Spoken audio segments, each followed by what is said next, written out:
आज आपण इथं एका महत्त्वाच्या विषयावरती प्रेससाठी जमला, त्याच्याबद्दल धन्यवाद.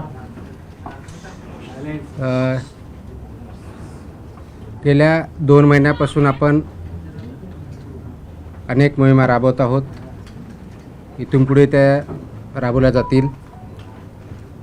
आपला जो ध्येय आहे safe food, safe drug, safe Maharashtra, ते अचीव करण्यासाठी आपण वेगवेगळे आदेश देत आहोत. आतापर्यंत आपण प्रोहिबिशनची ऑर्डर, गुटखा जी आहे त्याबद्दल ऑर्डर काढली, मोकोकाची ऑर्डर काढली, त्याचं इम्प्लिमेंटेशन चालू आहे. त्याचबरोबर आपण दुसरी हॉटेल्स, रेस्टॉरंट आणि इटरीज याच्याबद्दलची कंप्लायन्स ऑर्डर केली, त्याची कारवाई चालू आहे, त्याचेही परिणाम होत आहेत. त्यानंतर आपण मिल्क आणि मिल्क प्रॉडक्ट्सच्या बाबतीतल्या ऑर्डर काढल्या, त्याचीही कारवाई चालू आहे. फूड सेफ्टी अथॉरिटीनुसार जे काही आपल्या जवळजवळ 18 प्रकारच्या फूड कॅटेगरीज केलेल्या आहेत, त्याच्यावरती महाराष्ट्रामध्ये सर्व ठिकाणी कारवाई चालू आहे. आणि आपण जे ध्येय ठेवलेलं आहे safe food, safe drug, safe Maharashtra, याच्यामध्ये याच सिरीजचा पुढचा पार्ट म्हणून आणि अत्यंत महत्त्वाचा पार्ट म्हणून आपण काल एक ऑर्डर इश्यू केलेली आहे, ज्याच्यामुळं सेफ फूड आणि सेफ महाराष्ट्र होण्यामध्ये हे पुढचं पाऊल ठरेल. आपल्याला माहिती आहे की महाराष्ट्रामध्ये जवळजवळ 1,08,000 शाळा आहेत आणि जवळजवळ 2 कोटीपेक्षा जास्त विद्यार्थी या शाळेमध्ये जातात. आणि शाळेमध्ये कोणत्या प्रकारचं अन्न द्यावं, कशा पद्धतीनं द्यावं, याचे काही नियम ठरलेले आहेत. त्याला आपण जे नियम म्हणतो ते स्कूल फूड किंवा सेफ फूडच्या बाबतीत जे आहेत आणि न्यूट्रिशनल स्टँडर्ड्स स्कूलमधले जे असतात त्या पद्धतीनं इम्प्लिमेंट करणं हे अपेक्षित आहे. तर हे जे रूल्स आहेत हे 2020 मध्ये हे रूल्स आले. त्याला आपण म्हणतो safe food balance diets and balance diet for children in school regulation 2020. हे 2020 मध्ये आले आणि 2021 पासून याचं इम्प्लिमेंटेशन सुरू झालेलं आहे. तसं असतानाही बऱ्याच बाबतीत त्याच्यामध्ये काही कन्फ्युजन आहे, क्लॅरिटी काही लोकांना नाही आहे. विशेषवरून कोणत्या विभागानं कोणतं काम करायचं, याची जबाबदारी कोणत्या विभागाची आहे, मुख्याध्यापकांनी काय करायचं, पेरेंट्सनी काय करायचं, तिथल्या फूड बिझनेस ऑपरेटरनी काय करायचं, FDA काय करायचं, याच्याबद्दलही क्लॅरिटी बऱ्याच अंशी नाही आहे. आणि म्हणून काल आपण याच्याबद्दलची safe food for every school child in Maharashtra state wise compliance order dated 27 जुलै 2026 रोजी आपण इश्यू केलेले आहेत. आणि त्याचं इम्प्लिमेंटेशन इथून पुढे खूप मोठ्या प्रमाणावर स्ट्रिक्टली होईल. त्याचा परिणाम महाराष्ट्रामधल्या जवळजवळ प्रत्येक कुटुंबावरती आणि कुटुंबामधल्या मुलावरती होणार आहे. कारण मुलांना जर आपण व्यवस्थितपणे फूड दिलं, बॅलन्स डाएट दिलं, न्यूट्रिशन दिलं आणि ते जर आपण इम्प्लिमेंट करू शकलो तर सेफ फूडमधलं सर्वात मोठं पाऊल हे ठरणार आहे, ज्याच्या अनुषंगाने त्याचं एक कल्चर, आपण ज्याला म्हणजे जी संस्कृती, फूड संस्कृती, ती इम्प्लिमेंट होईल, ती तयार होईल. आणि पर्यायानं आपलं healthy child, healthy human being, त्याच्यातून त्याचे परिणाम दिसायला सुरुवात होईल. आणि म्हणून त्या अनुषंगाने आपण ही काल ऑर्डर काढलेले आहेत आणि ऑर्डर इम्प्लिमेंटेशन आपण पुढच्या काळामध्ये करणार आहोत. तर राज्यातील प्रत्येक शालेय विद्यार्थ्याला सुरक्षित, सकस व संतुलित आहार मिळावा यासाठी अन्न सुरक्षा या अनुषंगाने राज्यव्यापी अनुपालन आदेश आपण इश्यू केलेले आहेत. ह्याच्यातले ठळक वैशिष्ट्य असं आहे की महाराष्ट्रातल्या सर्व शासकीय, निमशासकीय, अनुदानित, खाजगी, निवासी, नॉन रेसिडेन्शियल आणि सर्व मंडळ, मग ते SSC असेल, CBSE असेल, ICSE असेल, IGCSE असेल, IB असेल, कोणत्याही बोर्डची शाळा जरी असेल त्या सर्वांना हे लागू आहे. एडेड असेल, अनएडेड असेल, प्रायव्हेट असेल, गव्हर्मेंट असेल, हे कोणतंही डिस्टिंक्शन याच्यामध्ये नाही. सर्व शाळांना हे लागू आहेत. ह्या शाळांमधील कॅन्टीन, टकशॉप, मध्यान्ह भोजन केंद्र, ज्याला मिड डे मील स्कीम आपण इम्प्लिमेंट करतो ते, वसतिगृह, वसतिगृहातली स्वयंपाकगृह, आणि सर्व अन्न पुरवठादार जे आहेत वैद्य यांचा परवाना आणि नोंदणी अनिवार्य आहे. म्हणजे काय, शाळेमध्ये जे कॅन्टीन असेल किंवा जे मिड डे मील स्कूलमध्ये जे प्रोव्हाइड करतात ते असतील किंवा अंगणवाडीमध्ये जे कॉन्ट्रॅक्टर असतील, यांना हे फक्त फसाई लायसन्स असणारेच असू शकतात. जर नसतील तर त्यांना लायसन्सवालेच अपॉइंट करावे लागतील. विदाऊट लायसन्स होल्डर यांना आपल्या स्कूलमध्ये किंवा कॅन्टीनमध्ये किंवा अंगणवाडीमध्ये फूड सर्व करू शकत नाहीत, हा त्याचा अर्थ आहे. त्या अनुषंगाने त्यांना सर्वांना लागू आहे. त्याचप्रमाणे शाळेच्या आवारात आणि शाळेच्या आउटस्कर्ट म्हणजे भिंतीपासून, ज्याला आउटर साईड ज्याला म्हणतो, त्यापासून 50 मीटरपर्यंत, ज्याला HFSS अन्नपदार्थ म्हणतो, त्याची विक्री, जाहिरात, विपणन, मोफत वितरणास प्रतिबंध घातलेला आहे. I repeat, and this is very important issue. शाळेच्या आवारात म्हणजे शाळेच्या प्रिमायसेसमध्ये आणि within 50 meters outskirt of the boundary. आता बाउंड्री कोणती, तर आउटर साईड जी असेल ती बाउंड्री, म्हणजे समोरच्या साईडला गेट 2 असतील, पाठीमागे ते कोणत्याही टोकापासून जी काय आउटसाईड साईड आहे तिथून पुढे 50 मीटर लांबीपर्यंत HFSS म्हणजे high fat, trans fat, sugar या प्रकारचे प्रॉडक्ट्स वितरण करण्यास, विक्री करण्यास, जाहिरात करण्यास किंवा मोफत विक्री करण्यास पूर्णपणे बंदी आहे आणि ते स्ट्रिक्टली इम्प्लिमेंट केलं जाईल. त्याच्यामुळं या बाबतीचं इम्प्लिमेंटेशन तिथली लोकल अथॉरिटी, विशेष करून मुख्याध्यापकाचे, ज्याला शाळा प्रमुख असं म्हणतो, किंवा प्रिन्सिपल असेल तर प्रिन्सिपल, कारण हे आदेश 12वी इयत्ता 12वीपर्यंतच्या शाळाची डेफिनेशन 12वीपर्यंत आहे आणि हे लागू होतं 22 महिन्याच्या मुलाच्या पासून सुरू होतात. 22 महिन्याच्या मुलापर्यंत लागू नाही, तिथून पुढे म्हणजे अंगणवाडीमध्ये जे मुलं येतात तिथून पुढे चालू होतं. ते 12वीपर्यंतच्या मुलं इथपर्यंत हे आदेश लागू आहेत. हे हाय HFSS ज्याला फूड आयटम्स म्हणतो, high fat, trans fat, sugary जे प्रॉडक्ट आहेत ते तिथं विकता येत नाहीत, जाहिरात करता येत नाहीत, वितरण करता येत नाही किंवा फ्रीमध्ये वाटपही करता येत नाही. आणि म्हणून त्याचं इम्प्लिमेंटेशन लोकल लेवलला प्रिन्सिपल, त्यांची स्कूल आणि ती स्कूलमधली जी कमिटी असते त्यांनी करायचं आहे. जास्त मीठ, साखर, संतृप्त चरबी व ट्रान्सफॅट असलेल्या अन्नपदार्थ शालेय परिसरात मज्जाव केलेला आहे. हे ऑर्डरमध्ये आहे. मज्जाव केला मीन्स प्रिव्हेंट केलेला आहे. Ice cream, chocolate, everything. So it comes in that. These are all products of that. So school. I'll answer the questions. Yeah. I'll answer the questions later on. Let me finish first, then we'll answer the questions. शक्यतोवर विद्यार्थ्यांना तिथं जे food द्यायचं आहे ते wholesome food असावं हे अपेक्षित आहे. फ्रूट्स असावेत हे अपेक्षित आहे. भाज्या, कडधान्य, संपूर्ण धान्य, दूध व स्थानिक पौष्टिक पदार्थ उपलब्ध करून देण्यावर भर असावा हे ॲडवायझरी आहे. त्याचबरोबर प्रत्येक शाळेत हे पिण्यायोग्य पाणी, स्वच्छता, अन्न साठवणूक, तापमान नियंत्रण, कीड नियंत्रण आणि कचरा व्यवस्थापनाची काटेकोर अंमलबजावणी जिथं फूड सर्व केलं जातं किंवा प्रिपेअर केलं जातं याची इम्प्लिमेंटेशन होणं अपेक्षित आहे. हे करत असताना प्रत्येक शाळेमध्ये एक फूड सेफ्टी डिस्प्ले बोर्ड असणं अपेक्षित आहे. आता फूड सेफ्टी डिस्प्ले बोर्डवरती काय, तुमचा व्हेंडर कोण आहे, त्याचं लायसन्स काय आहे, कोणत्या प्रकारचं फूड तिथं दिलं जातं, त्याच्या काय व्हॅल्यूज आहेत हे लिहिणं अपेक्षित आहे. त्याचबरोबर फूड सेफ्टी सुपरवायझर हेही नॉमिनेट करायचं आहे. त्यांनी हे बघायचं आहे की हे फूड सेफ्टीचे नॉर्म त्या ठिकाणी पाळले जातात. हेल्थ अँड वेलनेस अँबॅसेडरसुद्धा ते अपॉइंट करणं अपेक्षित आहे over a period of time, की त्या शाळेमधून कोणी विद्यार्थी असू शकेल, शिक्षक असू असेल, जो कोणी असेल त्यांनी तो अपॉइंट करायचा आहे किंवा नोडल अधिकारी नियुक्त करणं हे पुढच्या काळामध्ये आपण बंधनकारक करत आहोत, ते आवश्यकता आहे. जेणेकरून हा आपला सेफ फूडच्या बाबतीतला, न्यूट्रिशनल फूडच्या बाबतीतला, बॅलन्स डाएटच्या बाबतीतला अवेअरनेस आणि सेन्सिटायझेशन विद्यार्थ्यामध्ये, शिक्षकामध्ये, शाळेमध्ये आणि पेरेंट्समध्ये केला जाईल हे त्याच्यातून अपेक्षित आहे. प्रत्येक शाळेची वर्षातून किमान 2 वेळा अन्न सुरक्षा तपासणी आम्ही करणार आहोत, किमान 2 वेळेस, आणि किमान एक अन्न नमुना संकलन करून त्याची तपासणी करणार आहोत. तर ह्या ऑर्डर आम्ही ऑलरेडी आमच्या विभागाला दिलेल्या आहेत आणि त्याचं इम्प्लिमेंटेशन आपण करणार आहोत.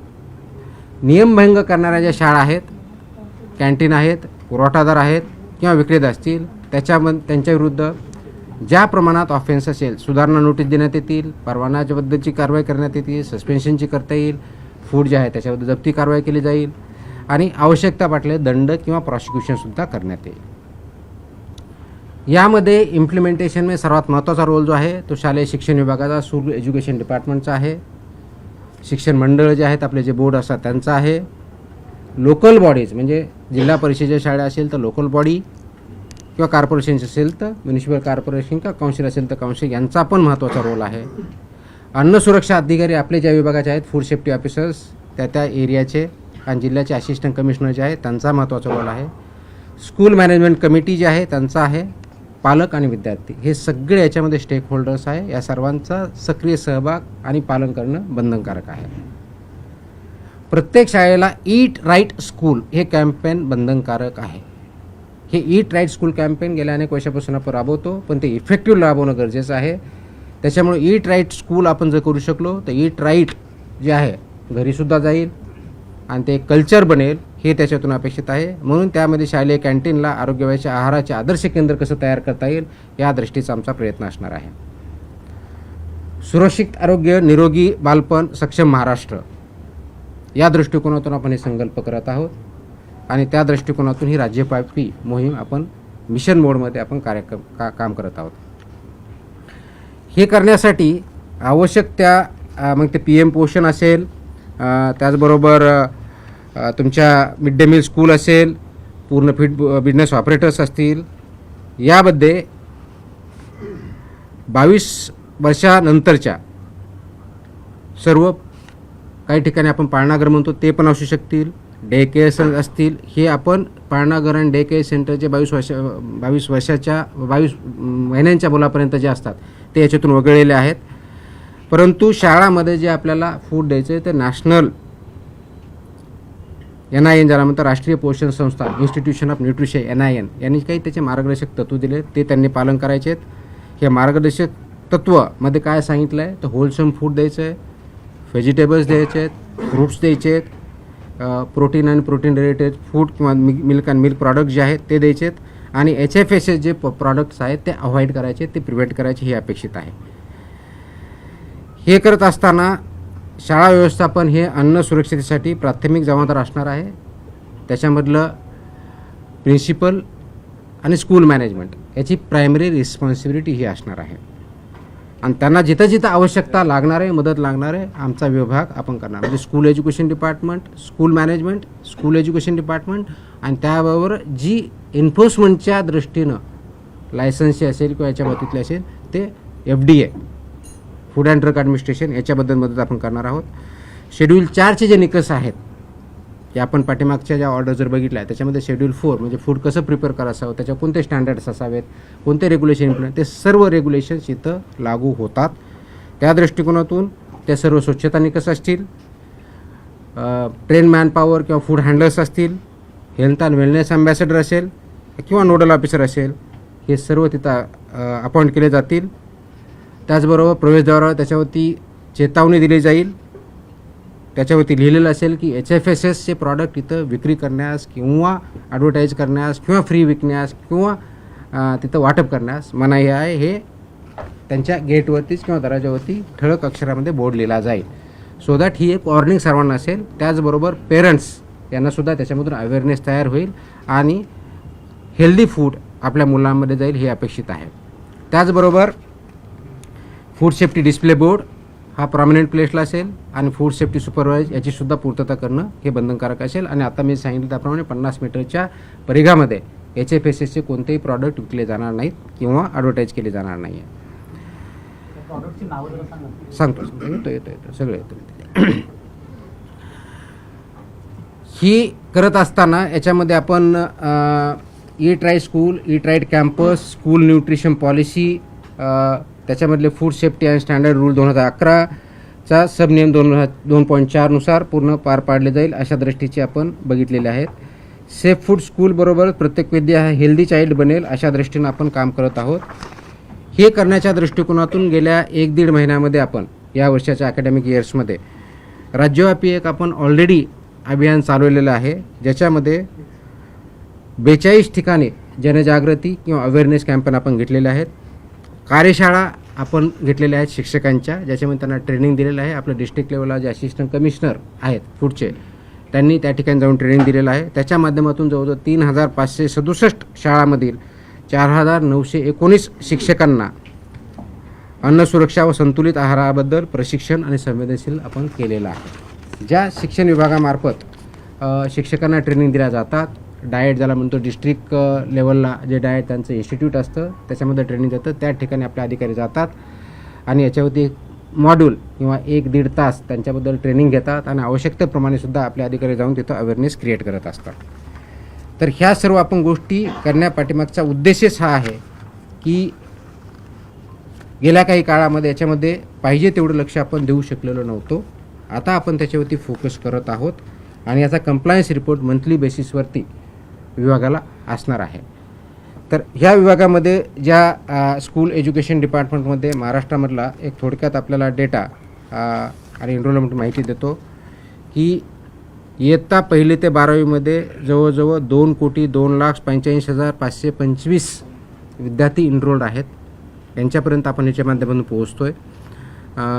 याच्यामधला जर प्रायमरी 100 स्टँडर्ड 4थीपर्यंत बघितलं तर 67,36,000 स्टुडंट आहेत. अप्पर प्रायमरी 72,63,000 5वी ते 8वीमधले आहेत. सेकंडरीमधले 26,44,000 असं टोटल 2,02,000 आहेत. मॅनेजमेंट कॅटेगरी स्कूल जर याच्यामध्ये ज्या कवर होतील ते जर बघितलं तर लोकल बॉडीमध्ये जवळजवळ 64,000 स्कूल आहेत. प्रायव्हेटमध्ये 40,000च्या आसपास स्कूल आहेत. ट्रायबल डेव्हलपमेंटच्या 1444 स्कूल्स आहेत. सोशल वेलफेअरच्या 1,068 आहेत. दिव्यांगच्या वेलफेअरच्या डिपार्टमेंट DEPWD त्याला म्हणतो, department of empowerment of persons with disabilities, यांच्याकडच्या ज्या काही संस्था काही चालवतात याच्यामध्ये 180च्या आसपास आहेत. मद्रासास 50 आहे, सेंट्रल गव्हर्नमेंटच्या 25 आहे, स्टेट गव्हर्नमेंटच्या 19 आणि अननोन नॉट क्लासिफाईड 164 अशा आपल्या स्कूल एज्युकेशन डिपार्टमेंटमध्ये 1,08,157 एवढ्या स्कूल जो डेटा वेबसाईटवर स्कूल एज्युकेशन डिपार्टमेंट त्याच्यामध्ये आहेत त्या कवर होतील. डिव्हिजन वाईज आपल्याकडे सर्व डेटा आहे. त्याच्यानुसार आपण जे ट्रेनिंग दिलेलं आहे तर कार्यशाळा वर्कशॉप जे आपण घेतलेले 42 घेतले आहेत आतापर्यंत, त्याच्यामध्ये 3,567 शाळा कवर झालेल्या आहेत आणि शिक्षक त्याच्यामध्ये 4,919 शिक्षक आतापर्यंत केलेले आहे आणि हे काम कंटिन्युअसली चालू राहणार आहे. हे याच्यामधला एक सर्वात महत्त्वाचा जो इश्यू आहे तो आपल्याला ॲड्रेस जो करायचा आहे तर तो मॅन्डेटरी कंप्लायन्स असं सांगितलं मी की dietary guidelines for Indians manual जे NIN बनवलं आहे त्यानुसार हे डायटरी गाईडलाईन्स इम्प्लिमेंट स्कूलमध्ये करायचे आहेत बॅलन्स डाएटसाठी. दुसरा जो आहे तो menus shall ensure adequate macronutrients and micronutrients. ह्या मेन्यूमध्ये मॅक्रोन्यूट्रियंट्स कोणते म्हणजे कार्बोहायड्रेट्स आले, प्रोटीन्स आले, फॅट्स इन अप्रोप्रिएट प्रोपोर्शन आल्या आणि मायक्रोन्यूट्रियंट्समध्ये व्हायटमिन्स आले, आयर्न, कॅल्शियम आणि आयोडीन आणि फोरेट ह्या सगळ्या गोष्टी आल्या. हे इन्श्युअर करायचं आहे. फूड प्रॉक्युअर जे होतं किंवा सर्व्हिस होतं त्याच्यामध्ये हे इन्श्युअर करायचं आहे की त्याच्यामध्ये डायटरीनुसार आवश्यकनुसार फायबर आहे आणि कॅलरीज आणि प्रोटीन आहेत. कॅन्टीन्स आणि हॉस्टेल आणि किचन हे जे आहे ते प्रोॲक्टिव्हली त्याच्यामध्ये fruits, vegetables, whole grains, pulses, dairy products हे प्रमाण वाढवायचं आहे. HFSS जे फूड आहे ते ॲब्सोल्युटली तिथं सर्व करायचं नाही, सोल्ड करायचं नाही आहे, डिस्प्ले करायचं नाही आहे किंवा फ्रीमध्ये करायचं नाही आहे. याच्यामध्ये स्कूल ऑथॉरिटीची रिस्पॉन्सिबिलिटी जी आहे ती जे FBO असेल किंवा स्वतः चालवते ते रजिस्टर्ड पाहिजे, फसाई लायसन्स पाहिजे, नंबर 1. नंबर 2 हे जे आपलं शेड्यूल 4 आहे रेग्युलेशनमधलं फसाईमधलं ते इम्प्लिमेंट करायचं आहे. 2011चे रेग्युलेशन्स पूर्णपणे इम्प्लिमेंट करायचे आहेत. त्याचबरोबर health and wellness ambassador designated officer under regulation 6(1) नुसार आपल्याला करायचं आहे आणि यानुसार सेक्शन 30 नुसार आपण जी ऑर्डर काढलेली त्याच्यानुसार I am directing that every school authority shall appoint and train such nodal officer आपण मॅन्डेटरी करतो आहे, त्यानुसार आपण करत आहोत. त्याचबरोबर जी responsibility of the school education department आहे ती अशी आहे की सर्व स्कूलमधलं FBO रजिस्टर आहे हे बघायचं आहे. मिड डे मील असेल, प्रधानमंत्री पोषण आहार असेल, याच्यासाठी शाळा पोषण आहार असेल, ह्या ज्या योजना आहेत याच्यामध्ये जे व्हेंडर्स आहेत ते रजिस्टर करून घ्यायचे आहेत. जर नसतील तर जे रजिस्टर्ड आहेत त्यांनाच अपॉइंट करायचं आहे. डिस्ट्रिक्ट आणि ब्लॉक एज्युकेशन ऑफिसरला याने त्यांच्याकडून डिरेक्शन जाणं अपेक्षित आहे की याचं पूर्णपणे मॉनिटरिंग आणि कंप्लायन्स होतं आहे, त्याच्यामध्ये त्यांचं रिपोर्टिंग होतं आहे. Food safety and nutritional standards implement होत आहेत, त्याचं कंप्लायन्स होतं आहे. आणि स्कूल एज्युकेशन डिपार्टमेंटनी इन कोऑर्डिनेशन विथ FDA बरोबर याचं इम्प्लिमेंटेशन होतं आहे. आणि तिथं काय टेक्निकल सपोर्ट लागत असेल किंवा इन्फोर्समेंट सपोर्ट लागत असेल तो FDA मार्फत दिला जाणार आहे. बोर्डनी काय करायचं आहे, तर बोर्डनी त्यांच्या ज्या गाईडलाईन्स आहेत त्याच्यामध्ये हे स्कूल फूड रेग्युलेशन्स हे मॅन्डेटरी करायचे आहेत, over a period of time comply करायचे आहेत. Annual food safety compliance certificate हे फूड बोर्डनी करायचं आहे. त्यांच्या जे ॲफिलिएटेड स्कूल आहे त्यांना कंपल्सरी करायचं आहे, जे डॉक्युमेंटेशन ठेवायचं आहे. आणि ऑन रेफरन्स फूड सेफ्टी कमिशनरला याच्यानुसार कंप्लायन्स करायचं आहे. ज्या स्कूल नॉन कंप्लायंट आहे त्यांच्यावरती ह्या बोर्डने कारवाई करायची आहे. शोकॉड नोटिसेस आवश्यक तिथे द्यायच्या आहेत. आणि जर ते केलं नाही तर त्यांचं अफिलिएशन काढून घेण्यासुद्धा कारवाई बोर्ड करू शकतं. या दृष्टीने त्यांनी गाईडलाईन्स काढायच्या आहेत. फूड सेफ्टी ऑफिसरची जबाबदारी काय आहे, तर मॅन्डेटरी इन्स्पेक्शन आपले जे आहेत त्या शाळेचे वर्षातून कमीत कमी 2 म्हणजे प्रत्येक 6 महिन्याला 1 कमीत कमी, त्याच्यापेक्षा जास्तही करू शकतात, त्याप्रमाणे करायचे आहेत. कव्हरिंग त्याच्यामध्ये काय काय बघायचं, लायसन्सिंग आहे का किंवा रजिस्ट्रेशन आहे का, शेड्यूल फूड्सनुसार हायजीन आणि मॅन्युफॅक्चरिंग आणि सर्विंग ऑफ फूड होतं आहे का, फूड सेफ्टी डिस्प्ले बोर्ड होतो आहेत का, appointment of health and wellness ambassador किंवा अंडरला ऑफिस केलं आहे का, absence of HFSS food products आहे की नाही हे बघायचं आहे. आणि विदिन प्रिमायसेस जे आहे रेग्युलेशन 3.5 नुसार कंप्लायन्स होतो की नाही हे बघायचं आहे. त्याचबरोबर collecting of food samples random basis होती, त्याचं चेकिंग ते स्टँडर्डप्रमाणे आहे का नॉन स्टँडर्डप्रमाणे हे चेक करायचं आहे. इनिशिएटिंग लायसन्सच्या आणि रेग्युलेशनच्या प्रोसिडिंग जर जिथं आवश्यक आहे त्याप्रमाणे कारवाई करणं अपेक्षित आहे. इन्फोर्समेंट ऑफ 50 मीटर झोन तो इन्फोर्समेंट करण्यासाठी मदत करायची आणि त्यांनी ॲक्शन घ्यायच्यात. School food safety inspection report हा असिस्टंट कमिशनरला 6 महिन्यातून कंपल्सरी द्यायचा आहे किंवा ज्यावेळेस सांगितलं जाईल त्यावेळेस कंपल्सरी द्यायचा आहे. आणि conducting sensitisation sessions at school level, block level, district level हे त्यांनी करायचं आहे. असिस्टंट कमिशनर आणि जॉईंट कमिशनर त्या डिस्ट्रिक्टच्या झोनच्या आहे त्यांनी हे इम्प्लिमेंटेशन होतं आहे, जिथं कंप्लायन्स होत नाही त्याप्रमाणे इंटरव्ह्यूइंग करणं, कोऑर्डिनेशन विथ स्कूल एज्युकेशन डिपार्टमेंटवर करणं, फूड बिझनेस ऑपरेटरला गाईड करणं, ह्या सर्व गोष्टी यांनी करायच्या आहेत. आणि सर्वात महत्त्वाचं म्हणजे ईट राईट स्कूल इनिशिएटिव्ह जो घ्यायचा आहे ह्या सर्व शाळांना कंपल्सरी करतो आहे. आणि ईट राईट इनिशिएटिव्हच्या माध्यमातून हे स्टँडर्ड्स आपल्याला तोपर्यंत पोचवायचे आहेत. आता आपला जो बेसिक प्रश्न येणार आहे की 50 मीटरमध्ये high fat, trans fat, sugar हे प्रॉडक्ट याच्यामध्ये बॅन आहेत. आजही बऱ्याच ठिकाणी शाळेच्या किंवा ज्याला ज्युनियर कॉलेज आपण म्हणतो जी 12वी शाळा असते तिथपर्यंत कॅन्टीनमध्ये असे प्रॉडक्ट्स भेटले जातात. They will be acted against as per आपले जे रेग्युलेशन्स आहेत त्याप्रमाणे त्यांच्यावरती कारवाई होईल. Within the premises and outside within 50 meters periphery of the boundary. Distribution करता येणार नाही, ॲडव्हर्टाईज करता येणार नाही, सेल करता येणार नाही, फ्री वाटप करता येणार नाही. 15 अगस्त पे लड्डू मिलते थे स्कूल में, what about that sir? Not Like, allowed. at least in my generation, Not allowed. that's what happened. I mean, high fat, high sugar is not allowed. Please understand. पहले मुझे बोलने दो, फिर आपके सबके सवाल के जवाब मैं दे देता हूँ, ठीक है? अब ये क्यों कर रहे हैं? Please understand. हा करण्याचा उद्देश एवढाच आहे की शाळेमधल्या विद्यार्थ्यांचा ग्रोथ फिजिकल आणि मेंटल किंवा इंटेलेक्च्युअल हा जो ग्रोथ आहे त्यांच्या रिक्वायरमेंट्स आहेत. ज्या वेळेस मुलं लहान असतात किंवा ग्रोईंग फेजमध्ये सर्वात जास्त रिक्वायरमेंट ही प्रोटीनची असते, फायबरची असते, मॅक्रोन्यूट्रियंट्स आणि मायक्रोन्यूट्रियंट्सची असते. हे बॅलन्स डाएट त्याच्यामध्ये जायला पाहिजे आणि ते खाल्लं तर त्यांचा ग्रोथ बोथ इंटेलेक्च्युअल आणि फिजिकल चांगल्या पद्धतीने होतो हे त्याच्यातून अपेक्षित आहे. आणि म्हणून हे 2020मध्ये हे रेग्युलेशन आलं आहे. आय रिपीट 2020चे रेग्युलेशन्स आहेत आणि त्याचं इम्प्लिमेंटेशन 2021पासून झालेलं आहे. त्याच्यामुळे ह्या शाळांना माहीत नाही, आम्हाला माहीत नाही, पेरेंट्सला माहीत नाही आहे असं आपण म्हणणं हे धाडसाचं ठरेल. याचं इम्प्लिमेंटेशन आपण आता इथून पुढे आणखी स्ट्रॉंगली करणार आहोत. आतापर्यंत अवेअरनेस पण झालेला आहे, आतापर्यंत हे करत आहोत, पण इथून पुढे आणखी जास्त सिव्हिअरली होईल आणि याचा परिणाम आपल्या विद्यार्थ्यावरती अपकमिंग जनरेशनवरती खूप पॉझिटिव्हली होणार आहे. कारण बऱ्याच अंशी आपण बघतो की तिथं सो कॉल्ड एनर्जी ड्रिंक्स, कारण एनर्जी ड्रिंक्स ही कॅटेगरीज नाही आहे, फूडमध्ये कॅटेगरीज नाही आहे. So called caffeinated non caffeinated drinks हे अवेलेबल होतात, which is not allowed. These are either high fat आहेत, ट्रान्स फॅट आहेत, शुगरी आहेत, त्याच्यामध्ये प्रोपोर्शन लिहिलेलं आहे, पण त्याच्यावरती लिहिलेलं असतं, वॉर्निंग पण असतं. बरेच प्रॉडक्ट तिथं वॉर्निंग असतात की not advise not for use by children below the age of 18, परंतु तिथं अवेलेबल असतं. माझी 3 सूचना वजा विनंती आहे त्याच्यामध्ये. Number 1, principles of the school and school management त्यांनी याचा खूप सिरियसली कॉग्निझन्स घ्यायचा आहे.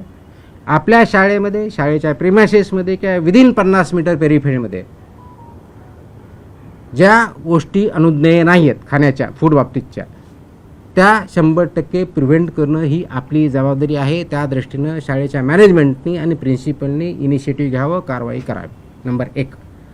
नंबर 2, पेरेंट्सना माझी सूचना आणि विनंती आहे की आपल्या पाल्यांना, आपल्या मुलांना अशा प्रकारचे पदार्थ खाण्यापासून प्रिव्हेंट करा, जेणेकरून त्यांच्या हेल्थवरती पॉझिटिव्ह इम्पॅक्ट होईल. तिसरी विनंती माझी विद्यार्थ्यांना आहे. जरी लहान असतील तर त्यांना काही समजत नसेल मी सांगितलं तर पेरेंटनी आणि टीचरनी आणि स्कूलने त्यांना समजून सांगायचं आहे हे खाणं त्या विद्याच्या दृष्टीनं योग्य नाही. आणि म्हणून ते ज्या गाईडलाईन्स आलेल्या आहेत आणि नॅशनल इन्स्टिट्यूट फॉर न्यूट्रिशन यांनी त्याच्या गाईडलाईन्स व्यवस्थित डिझाईन केलेल्या आहेत, न्यूट्रिशनच्या अँगलने केलेल्या आहेत. म्हणून त्यांनी हे करायचं आहे की विद्यार्थ्यांनी ह्याच्यापासून परावृत्त व्हायचं आहे आणि बॅलन्स डाएट आपल्या विद्यार्थ्यांना द्यायचं आहे, मुलांना द्यायचं आहे. आणि हे कल्चर आपल्याला विद्यार्थ्याच्या मार्फत समाजामध्ये आणायचं आहे, जेणेकरून आपल्या विद्यार्थ्यांची सोशल, फिजिकल, सायकोलॉजिकल आणि इंटेलेक्च्युअल ग्रोथ ही चांगल्या पद्धतीनं होईल. ह्या गाईडलाईन काढण्यापाठीमागचा नॅशनल इन्स्टिट्यूट ऑफ न्यूट्रिशन यांच्यामार्फत, त्याचबरोबर आपल्या फसाईनी ज्या 2020च्या रेग्युलेशन्स तयार केले हे खूप विचारपूर्वक केलेले आहेत. त्याच्यामध्ये कमिटी आहे, सायंटिफिक बेस आधारे केलेले आहेत. त्याचं इम्प्लिमेंटेशन आपल्याला शिबिर यासाठी करायचं आहे, खूप स्ट्रिक्टली यासाठी करायचं आहे की त्याच्या माध्यमातून पुढचे जनरेशन घडणार आहेत, त्या हॅबिट्स इन्कल्केट होणार आहे, ते संस्कृती आपल्याला आणायची आहे आणि ही संस्कृती आपल्या कुटुंबापर्यंत न्यायची आहे. आणि म्हणून मी आता जसं म्हणलं की दर 2 कोटीपेक्षा जास्त विद्यार्थी या शाळेमध्ये जात असतील, जवळजवळ 1 लाख प्लस शाळेमधून, तर महाराष्ट्रामध्ये फूड कल्चर चेंज करायला जास्त वेळ लागणार नाही आणि त्याच्यामध्ये आपल्या सर्वांचा सहभाग अपेक्षित आहे. हा अवेअरनेस क्रिएट करणं आणि ह्या गाईडलाईन्स रेग्युलेशन इम्प्लिमेंट करणं ही आपल्या सर्वांची सामूहिक जबाबदारी आहे. विशेष करून school education department, school management, parents आणि FDA या सर्वांनी मिळून जर ठरवलं तर जास्त वेळ लागणार नाही. FDAच्या मार्फत आम्ही डेफिनेटली चालू केलेलं आहे. स्कूल एज्युकेशन डिपार्टमेंट आम्ही ऑर्डर काढताना स्कूल कमिशनरला आम्ही डायरेक्ट केलेलं आहे इम्प्लिमेंट करा म्हणून, डिस्ट्रिक्ट ऑथॉरिटीला आम्ही डायरेक्ट केलेलं आहे आणि कन्सर्न डिपार्टमेंटला आम्ही रिक्वेस्ट केलेली आहे, secretary of the concern department, त्याच्यामध्ये आम्ही कॉपी केलेल्या आहेत, ऑर्डरमध्येच आहेत. त्याच्यामध्ये सेक्रेटरी जे आहेत, स्कूल एज्युकेशन डिपार्टमेंट असेल, सोशल वेलफेअर डिपार्टमेंट असेल, ट्रायबल डेव्हलपमेंट डिपार्टमेंट असेल किंवा इतर डिपार्टमेंट जे कन्सर्न आहे ज्यांच्या स्कूलचा संबंध आहे, त्यांना सर्वांना आम्ही रिक्वेस्ट केली अशा इन्स्ट्रक्शन आपल्या स्तरावरूनपर्यंत द्या, जेणेकरून त्याचं इम्प्लिमेंटेशन होणं सोपं होईल आणि याचे इन्स्पेक्शन पुढच्या काही दिवसामध्ये चालू होतील. आणि त्यावेळेस असं व्हायला नको की आम्हाला माहीत नाही आहे. ह्या ऑर्डर्स त्यांच्यापर्यंत पोहोचलेल्या आहेत. जिथं ज्यांना आपल्याला ट्रेनिंगची आवश्यकता वाटते त्या लेवलला डिस्ट्रिक्ट लेवलच्या ऑफिसरनी, डिस्ट्रिक्ट एज्युकेशन ऑफिसरनी, त्या शाळांची किंवा तालुका लेवलला आवश्यक त्या ठिकाणी ब्लॉक एज्युकेशन ऑफिसरनी आमच्या ऑफिसरबरोबरच्या मदतीनं असे वर्कशॉप घ्यावेत. त्याच्यामध्ये आम्ही गायडन्स करू. इम्प्लिमेंटेशन करण्याची जबाबदारी स्कूल मॅनेजमेंटची आहे आणि स्कूल एज्युकेशन डिपार्टमेंटची आहे. एन्फोर्समेंट करण्याची जबाबदारी आमची आहे, ते आम्ही पार पाडू. आणि कंप्लायन्स किंवा ऑबिडियन्स जे करायचं आहे ते पेरेंट्सला आणि विद्यार्थ्यांना आणि शिक्षकांना करायचं आहे, त्यांनी ते करावे. अशा दृष्टीचं हे काम आहे, मोठं काम आहे, पण सर्वात मोठी अपॉर्च्युनिटी पण आहे, ज्याच्या माध्यमातून आपले जे पुढे चालून NCD ज्याला म्हणतो, नॉन कम्युनिकेबल डिजीज आहेत, वेट गेन करणं, वेगवेगळ्या प्रकारच्या आजाराला बळी पडणं, ते याच्यातून आपण अवॉइड करू शकतो आणि पुढच्या जनरेशनला लाईफ चांगल्या पद्धतीने देऊ शकतो. त्या दृष्टीने आपल्याला काम करायचं आहे. Yes, please. Sir, the So, school is not. for example, food establishments. Yeah. One by one. Sir, Take talking it, about hold the it. food establishments, hold on. School you is know, not able to follow the guidelines. Are you going to impose any you don't get Absolutely, that's what I mentioned very, very clearly. They have to implement. If they don't, the punishment which are for the FBO as per the regulations, they will be acted against, including the school. FBO as well as the school. School management and the principals are principally responsible. Will take action against. So talking about the food establishments, आता सांगितलं ना, it will be included. त्याची list आता एवढी मोठी list Exactly. What I आहे. want to know about the compliance part, sir. Food deep establishments, when they are in violation, deep fried items, sugary items, trans fat items. म्हणजे उदाहरण सांगितलं ते काय सांगता येईल, वडापाव सांगता येईल आपल्याला, चिप्स सांगता येतील, तुमचे हाय शुगरमध्ये तुमचं so burgers will be a part. Junk food येतील, त्याच्यानंतर तुमचे सो कॉल्ड ड्रिंक्स जे आहेत ते येतील, कॅफिनेटेड ड्रिंक्स आहेत ते येतील. So all these are a part of that. ज्यांना कुठं लिस्ट पाहिजे ते आपल्या वेबसाईटवरून भेटू शकते. आपण गुगल जरी केलं तर ह्याच्यामध्ये सगळी लिस्ट भेटते. So, but when you talk about other food establishments, when they are in violation of any of the norms, you can suspend their license, right? Because that's their primary business. Schools, the meal providing part is not the primary business. So, if a school is in violation, will it impact their just the canteen part, which is mostly an outsider? I think or- I mentioned in Marathi. Maybe I need to explain in I must have missed it. so there are 2-3 parts. One, I have listed out who are all responsible for implementation and compliance of this. One of the part I mentioned is boards also, and the two we have instructed as per the guidelines to the boards also. Issue the instruction, you have to follow these regulations to the school because they are affiliated with the boards. If they don't follow, they can de-affiliate the school also from the board side. Understood, sir. That's From important. FDA side, because the school has to ensure that FBO who is providing this service has to be registered with the FSI. And this School's overall license can yes, be hampered. so without license or without registration, FBO they cannot engage. And if school itself is providing the food, then they have to register as FBO with us, Right. right? Right. And they have to follow the regulations while providing the food. That is second. Third is school education department has to ensure that school management implementing it. So whatever the laws application as per the school department, they will implement that also if they don't follow this one. So from all the angles, boards will take action, school department will take action, and FDA also will also take action. Sir छोटा सा हिंदी बता दीजिए, हिंदी नहीं, में बता हाँ, दीजिए. हिंदी का रह गया सर. लास्ट में क्वेश्चन आंसर होने दो, फिर बाद में बता. सर शाळेचा मुद्दा आहे खरं पहिले तर मराठी बोलायचो. काही म्हणजे मराठी शाळेत असेल किंवा इंग्रजी शाळेत असेल ज्या प्रायव्हेटच्या खालच्या शाळा असतील, सण असेल किंवा वाढदिवस असेल किंवा शाळेचा वर्धापन दिन असेल, त्या दिवशी शाळेकडूनच काही गोष्टी दिल्या जातात. समोसा असेल, So वेफर that's असेल. what I'm saying. It's not allowed. आणि वाढदिवसाला It विद्यार्थी is चॉकलेट not वगैरे allowed. वाटतात. तर तेही नाही. आन्सर त्याच्या योग्यच अलाउड नाही आहे, नाही द्यायचं.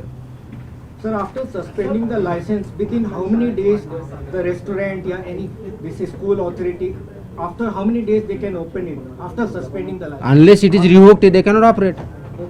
How many days it take? It depends on their compliance. Like in the It depends on their the compliance. example of Parsi Dairy. It was You are going to somewhere else. First, let us focus on this. I know where it is coming from. Let us focus on this. Let us not divert the topic. Mr. Munde, how many days you are giving to the schools to follow these guidelines? Like right from your We have given days since 2021. now also like fraudulent food has been given. Like So that's what I said. We will strictly implement henceforward. Already we have told the education department. We have already trained. We have already taken participated in training and workshop of the teachers and the schools. Wherever required, we will do that also. For the first time, we have done this way. No, sir, adding to Hold on. when I am we answering. start- I am saying. Let me reply. Don't be impatient. Let me reply.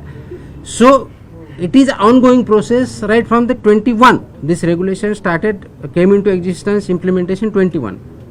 What we are doing this now, we are issuing this separate order right now, compliance order, which are not issued, which is not necessarily that way because those are in existence and implemented. We are telling everybody, every stakeholder, implement it, we will enforce it strictly and we will take action. So if you want to say, is it being implemented from today? Yes. If you ask me when was it started in 21. So the timeline is already gone. So we are trying to ensure it is there, and the purpose is the larger objective is healthier student. That is the whole issue.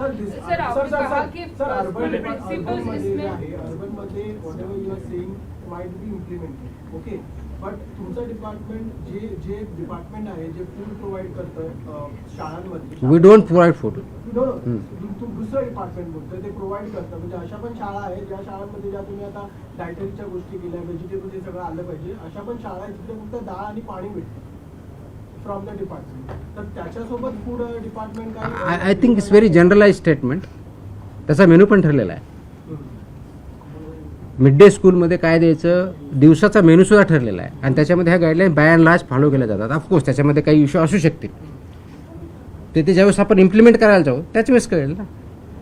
So rather than looking at it की तिथं नाहीच असं नाही आहे, कारण याच्यामध्ये ज्यावेळेस mid day meal स्कूलमध्ये दिलं जातं, प्रेम पोषण आहारमध्ये दिलं तर अंगणवाडीत दिलं तर ह्या गाईडलाईन त्याच्यामध्ये आहेत. असे काही वेगळ्या गाईडलाईन नाहीत त्या. डाळ इज अ प्रोटीन, राईट. खिचडीमध्ये त्या गोष्टी असतात. So it is taken care of. जिथं होत नसेल त्यांना इम्प्रूव्ह करावं लागेल. जिथं होत नसेल they have to improve and they have to abide bye.